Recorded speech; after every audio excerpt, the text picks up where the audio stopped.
हंस रहे हैं। गृह मंत्री जी हंस रहे हैं। पूरी योजना बना रखी है। चाणक्य आज अगर जिंदा होते तो वो भी चौंक जाते आपकी राजनीतिक कुटिलता पे।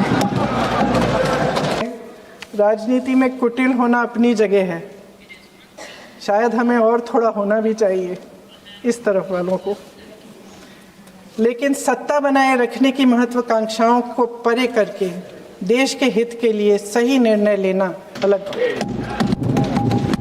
अगर ये विधेयक पारित होता है तो समझ लीजिए कि इस देश में लोकतंत्र खत्म हो जाए।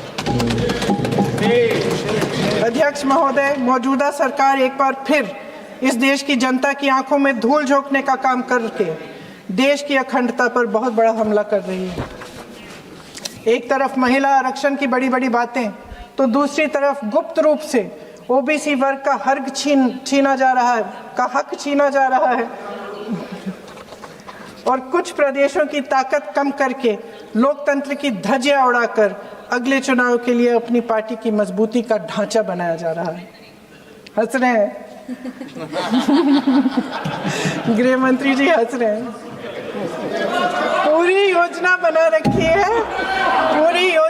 रखी है। चाणक्य आज अगर जिंदा होते तो वो भी चौंक जाते आपकी राजनीतिक कुटिलता पे।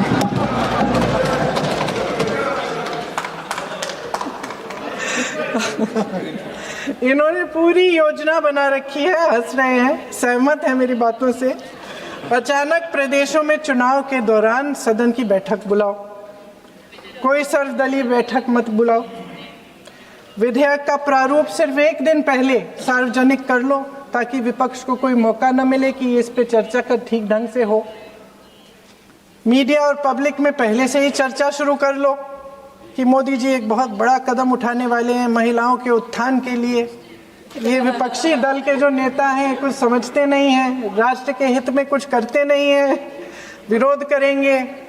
बेचारे मोदी जी इतना बड़ा कदम उठाने वाले हैं, सबको इनका साथ देना चाहिए राजनीति से ऊपर उठकर।